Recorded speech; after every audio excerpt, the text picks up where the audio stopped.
نحمدہ ونصلی علی رسولہ الکریم اما بعد۔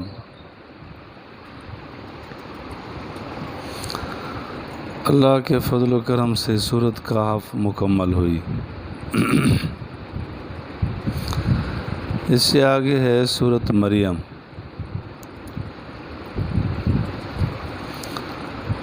اس سورت میں حضرت مریم کا واقعہ ہے، تسمیت الکل باسم الجز، ایک جزئی واقعے کے پیش نظر پوری سورت کا نام سورۃ مریم رکھ دیا۔ مریم کا معنی عابدہ ہوتا ہے، عبادت کرنے والی۔ بہت ہی نیک خاتون تھی، عورت بہت زیادہ نیک، متقیہ، پرہیزگارہ، سب کچھ، لیکن نبی نہیں ہوتی۔ ہمارے اکابرین میں گزرے ہیں، مولانا عبدالشکور دین پوری رحمۃ اللہ علیہ بڑی سجا بندی سے جملہ فرمایا کرتے تھے کہ عورت نبی جنتی ہے، بنتی نہیں۔ تو حضرت مریم نیک خاتون تھی۔ حضرت زکریا علیہ السلام ان کے ہمزلف تھے، عمران بن ماسان۔ حضرت زکریا علیہ السلام کی جو بیوی تھی ان کا نام تھا حنہ۔ بعضوں نے الٹ بتایا کہ ان کا نام عیسیٰ تھا، اور جو عمران بن ماسان تھے ان کی بیوی کا نام حضرت حنہ تھا۔ عمران بن ماسان یہ بیت المقدس کے امام تھے، نیک آدمی تھے، اچھے آدمی تھے، بڑے صالح مصلح آدمی تھے۔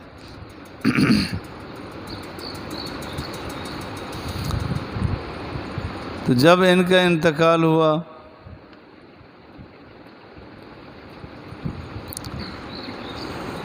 تو لامحالہ فکر تو ہونی چاہیے تھی باقیوں کو کہ بھی ہمارے امام صاحب گئے۔ حضرت زکریا علیہ السلام ان کے ہمزلف تھے۔ انہوں نے بھی دعا کی کہ یا اللہ تو مالک ہے، خالق ہے، سارے اختیارات کا مالک تو ہے۔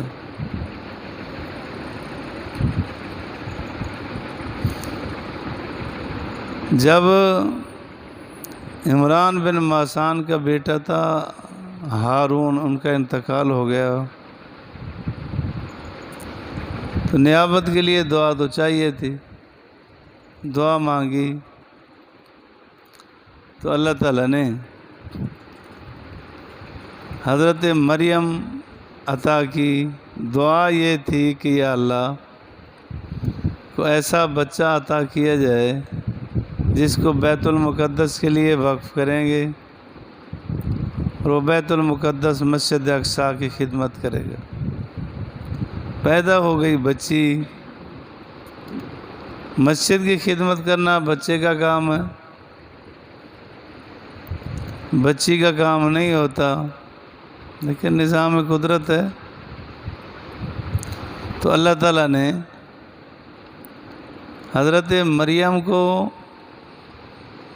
پیدا فرما دیا، تو ان کے نام سے یہ سورت کا نام ہے۔ کاف ہا یا عین صاد، یہ حروف مقطعات میں سے 100 کا ایک معنی یاد رکھیں کہ یہ حروف مقطعات میں سے ہیں، ان کی صحیح مراد، صحیح معنی اللہ ہی جانتا ہے۔ علامہ جلال الدین سیوطی رحمۃ اللہ علیہ، امام بیضاوی رحمۃ اللہ علیہ، سارے حضرات یہ فرماتے ہیں اللہ اعلم بمرادہ، کہ ان کی صحیح مراد اللہ ہی جانتا ہے۔ باقی کچھ مفسرین نے ان کے معانی نقل کیے ہیں، لیکن راجح قول یہی ہے کہ صحیح اللہ کو پتہ ہے۔ اس قول پر بھی نہ آیا جائے کہ جی ان کی مراد حضور علیہ الصلوۃ والسلام کو معلوم تھی۔ اللہ اور جناب رسول اللہ صلی اللہ علیہ وسلم کے درمیان راز ہیں، جبکہ ہمارا ایمان اور عقیدہ یہ ہے کہ حضور علیہ الصلوۃ والسلام کو اللہ نے جو کچھ عطا کیا وہ سارا بتا گئے۔ یہ نہیں کہ کچھ چھپا گئے۔ اگر یہ اللہ اور نبی علیہ الصلوۃ والسلام کے درمیان میں راز تھے تو کچھ علم حضور لے گئے نا، نعوذ باللہ۔ ایسا نہیں ہے۔ راجح قول یہی ہے کہ جو کچھ اللہ نے عطا کیا وہ 100% بتا گئے، کچھ چھپا کے نہیں گئے۔ یہی قول بہتر ہے کہ اللہ اس کی مراد جانتے ہیں، بس اور کو نہیں پتا۔ اس میں کیا حکمت ہے اللہ کو معلوم۔ ذکر رحمت ربک عبدہ زکریا، ذکر تیرے رب کی رحمت کا عبدہ جس کے بندے زکریا نے کیا۔ یہ اللہ تعالیٰ کی شفقت ہے، جس کو توفیق دے۔ زکریا علیہ الصلوۃ والسلام نبی تھے،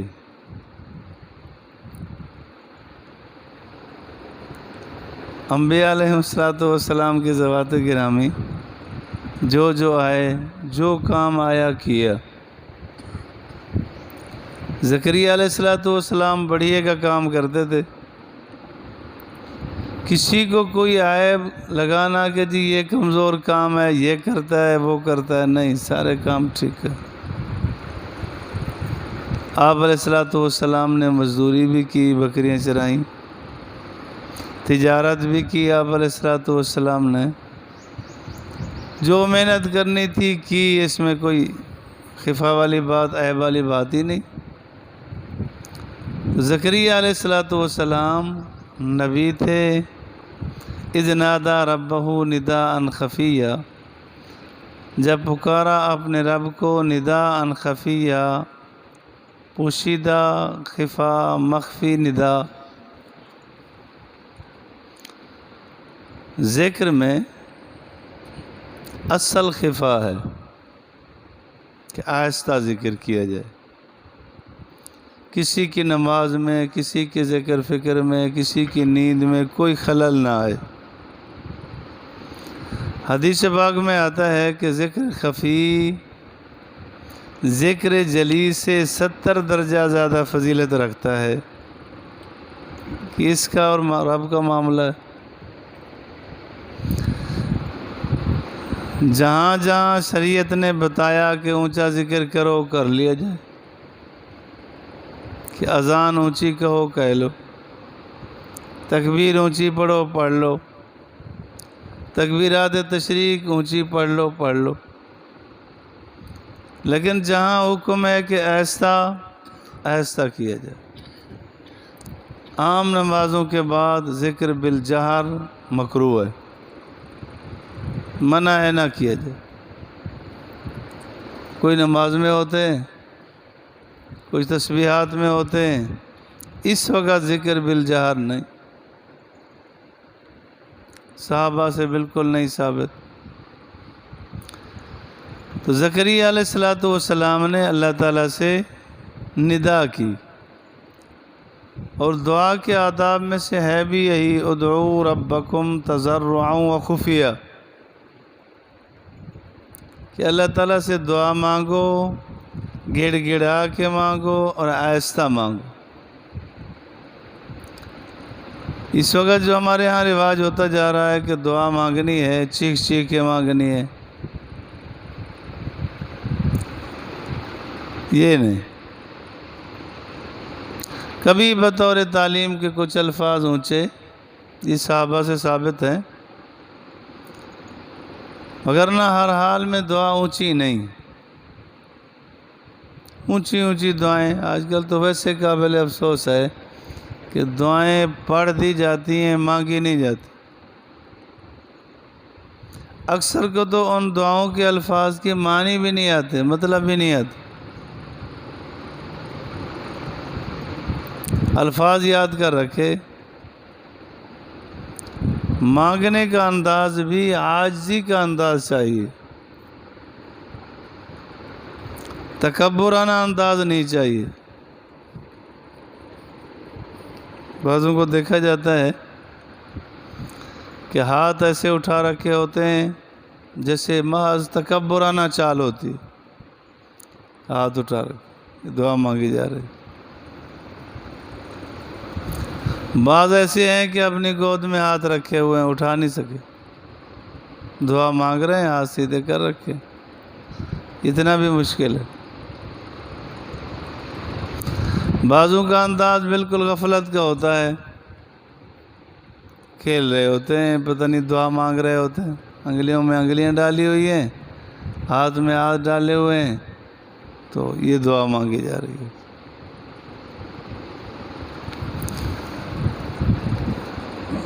آپ علیہ الصلوۃ والسلام نے دعا مانگتے ہوئے آسمان کی طرف نہیں دیکھا۔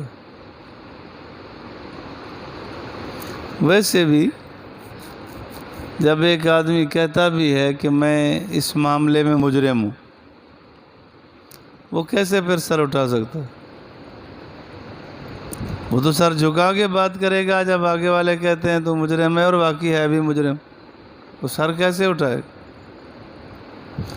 تو احکم الحاکمین کے سامنے یہ دعا کر رہا ہے اور اکڑ اکڑ کے